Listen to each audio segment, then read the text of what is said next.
आप देख रहे हैं सिटीजन वाइज। मैं हूं शब। सिटीजन वाइज में वक्त हो चुका है दिन भर की तमाम खबरों पर नजर डालने का। तो आइए देखते हैं क्या है आज की खबरों में। पीएम मोदी के मुसलमान पंक्चर वाली बात पर इमरान प्रतापगढ़ी का पलटवार सामने आया है। हिसार में अम्बेडकर जयंती के मौके पर पीएम मोदी ने जनसभा को संबोधित किया था। उन्होंने इस दौरान कांग्रेस पर हमला किया। इस बीच पीएम मोदी ने मुसलमानों को लेकर पंक्चर बनाने वाली बात कही थी। पीएम मोदी के इस बयान पर अब विपक्ष हमलावर है, जहां इमरान प्रतापगढ़ी ने मोदी के बयान पर पलटवार करते हुए उन्हें खूब सुनाया। से पूछना चाहता हूं, वोट बैंक के भूखे इन राजनेताओं से कहना चाहता हूं, अगर सच्चे अर्थ से आपके दिल में मुसलमानों के लिए थोड़ी भी हमदर्दी है तो कांग्रेस पार्टी अपने पार्टी के अध्यक्ष मुसलमान को बनाए। क्यों नहीं बनाते भाई? वक्फ के नाम पर लाखों हेक्टर जमीन पूरे देश में है। इस जमीन, इस प्रॉपर्टी से गरीब का, बेसहारा महिलाओं बच्चों का भला होना चाहिए था। और आज ईमानदारी से उसका उपयोग हुआ होता तो मेरे मुसलमान नौजवानों को साइकिल के पंक्चर बना करके जिंदगी नहीं गुजारनी पड़ती। दरअसल प्रधानमंत्री जी जिस पद पर बैठे हैं वो कभी कभी भूल जाते हैं उसकी गरिमा क्या है। वो ऐसी भाषा का इस्तेमाल कर रहे हैं जो बिल्कुल जो सोशल मीडिया का ट्रोल इस्तेमाल करता है, पंचर बनाते हैं। ये कौन सी भाषा है? ये प्रधानमंत्री को शोभा नहीं देती, पहली बात। दूसरी बात, आपने पिछले 10 साल में, 11 साल में इस देश के युवाओं को इस स्थिति में ला दिया है कि उनके पास पंचर बनाने के अलावा, और पकौड़ा तलने की सलाह तो प्रधानमंत्री ने खुद दी थी, तो आपने इस देश के युवाओं को रोजगार के लायक तो छोड़ा नहीं है। यही एक रोजगार बचा है, या तो वो पकौड़ा तलें या तो वो पंचर बनाए।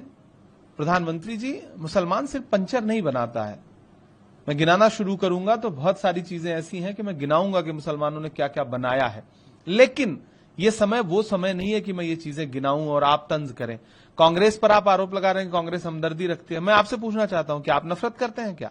आप अपने देश के ही एक नागरिक समूह से नफरत करते हैं क्या? अगर आप नफरत ना कर रहे होते तो आपने मुख्तार अब्बास नकवी को, शहनवाज हुसैन को, एमजे अकबर को, जफर इस्लाम को, सबको डस्टबिन में क्यों डाल दिया है? इसका मतलब आप नफरत करते हैं। आप वक्फ बिल ला करके आज कह रहे हैं कि मुसलमानों का भला करना चाहते हैं, पसमानदा मुसलमानों का। आप बताइए, उस बिल को पेश करने के लिए लोकसभा में आपके पास एक भी मुस्लिम सांसद नहीं। आप मुस्लिम महिलाओं के हुकूक की बात करते हैं। आपका किसी भी लोकसभा हो, राज्यसभा हो, देश का कोई भी विधानसभा हो, एक भी मुस्लिम महिला सदस्य नहीं आपकी। आप जो बिल लेकर के आए हैं और उसके समर्थन में आप जो तथ्य रख रहे हैं वो दोनों झूठे हैं। गृहमंत्री जी ने देश की संसद में खड़े होकर के 123 प्रॉपर्टीज को लेकर के झूठ बोला है। आप पसमानदा मुसलमानों के हुकूक की बात करते हैं। इस देश का बुनकर समाज जो है वो पसमानदा ही तो है। आपने बुनकर उद्योग बर्बाद करके रख दिया। आपने भिवंडी हो, इचलकरंजी हो, मालेगांव हो, बनारस हो, मऊ हो, मुबारकपुर हो, आपने हर जगह बुनकर समाज त्रस्त है। आपने बुनकर समाज की सब्सिडी खत्म कर दी। आपने जीएसटी लगा दिया।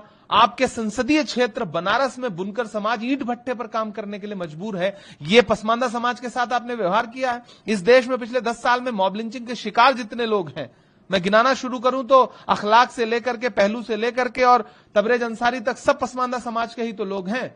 आप एक तरफ आपके आनुषांगिक संगठन के लोग जो है उन्हें मारते हैं, उनको प्रताड़ित करते हैं, और आप भाषणों में कहते हैं कि हम पसमानदा समाज का भला करना चाहते हैं। तबरेज अंसारी और अलीमुद्दीन के जो हत्यारे थे, लिंचिंग करने वाले लोग थे, उनको आपके केंद्रीय मंत्री ने माला पहनाई थी जेल से छूटने के बाद। प्रधानमंत्री जी, इस तरह की भाषा का इस्तेमाल मत कीजिए। आप जख्म भी देते हैं, फिर नमक रगड़ करके आप सोचते हैं कि इस देश का मुसलमान आपके इन भाषणों से खुश होगा, तो खुश नहीं होगा। ये प्रधानमंत्री की गरिमा के अनुरूप का भाषण नहीं। और कांग्रेस पे आप तांज कर रहे हैं तो आप इतिहास उठा के देख लीजिए, हकीम अजमल खान से लेकर के और मौलाना आजाद तक।